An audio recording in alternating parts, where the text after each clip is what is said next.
Bismillahirrahmanirrahim. Nawaitu ta'aluma wa ta'lim wa tadhakkur wa tadhkir wan naf'a wal intifa' wal ifadah wal istifadah wal hatha 'ala tamassuki bi kitabillahi wa sunnati rasulillah wa du'a ilal huda wa dalalata 'alal khair ibtigha'a wajhillah wa mardatihi wa qurbihi wa thawabihi wa sallallahu ala sayyidina Muhammad wa ala alihi wa sahbihi wa sallam.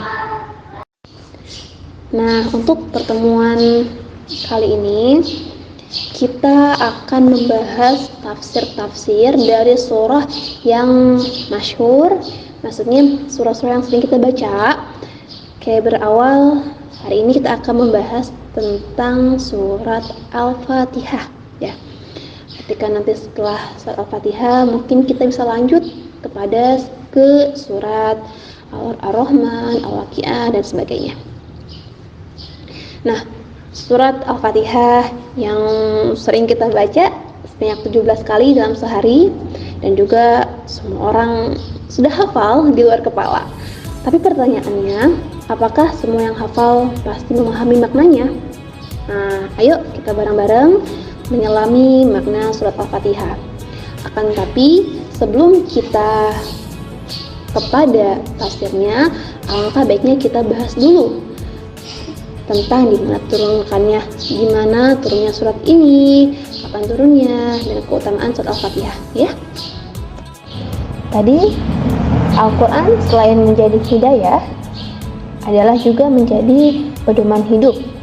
Nah, pedoman hidup yang diajarkan oleh Al-Quran kepada kita tidak bisa kita dapatkan kecuali dengan memahami dan mentadaburinya.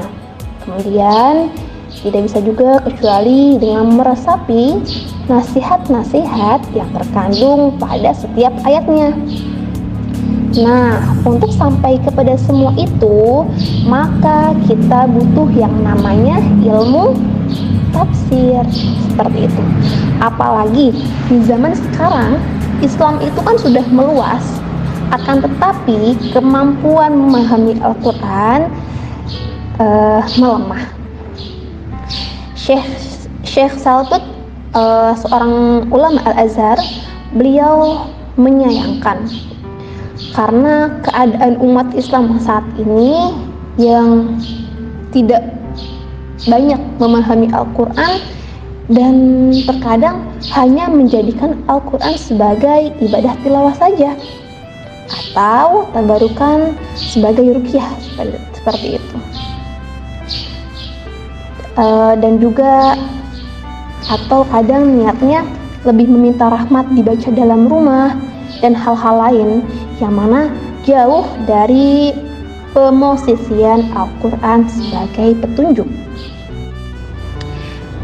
Surat Al-Fatihah ini adalah inti Al-Quran, meskipun ya ayatnya pendek dan terdiri dari 7 ayat, akan tetapi Al-Fatihah ini memuat makna-makna yang dikandung oleh Al-Quran serta mencakup prinsip-prinsip yang hendak dituju oleh Al-Quran itu.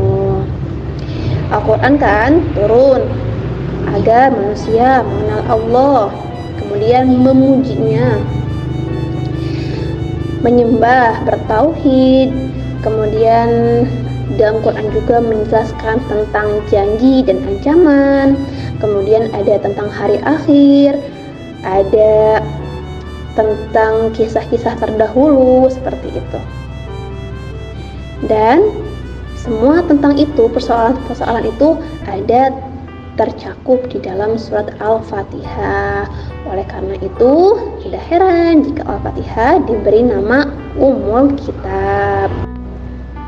Nah, untuk penamaan surat Al-Fatihah ini banyak ya, sangat banyak.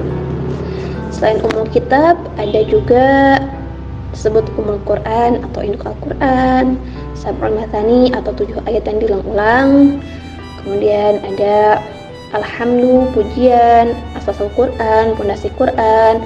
Kemudian disebut juga Al-Waqiah karena pelindung gitu, dan masih banyak lagi. Tadi surat Al-Fatihah ini diturunkan di Mekah ya, sehingga disebut dengan surat Makkiyah. Adapun keutamaan surat ini adalah ia merupakan surat yang paling agung. Disebutkan dalam Sahih Bukhari, dalam hadis Sahih Bukhari, Sunan Abi Dawud, Sunan Nasa'i, dan Musnad Ahmad dari Abu Sa'id ibn Mu'ala, qala lahu Nabi, "Law 'allimannaka a'zama suratin fil Qur'an." Qala, "Alhamdulillahirabbil alamin, hiya sab'ul mathani wal Qur'anul 'azim alladzi utituhu." Yang artinya, aku akan mengajarkanmu surat yang paling agung dalam Quran. Beliau menjawab, "Alhamdulillahirabbil alamin, segala puji bagi Allah Tuhan semesta alam," yakni surat Al-Fatihah. Ia adalah 7 ayat yang dibaca berulang-ulang tadi ya, sab'ul matani. Dan Al-Quran merupakan Al-Quran yang agung yang diberikan kepada Allah. Selain surat yang paling agung, juga Al-Fatihah kan sebagai rukun sholat ya, rukun sholat. La sholata liman lam yaqra fatihatil kitab. Tidak sah sholat bagi orang yang tidak membaca Fatihah kitab.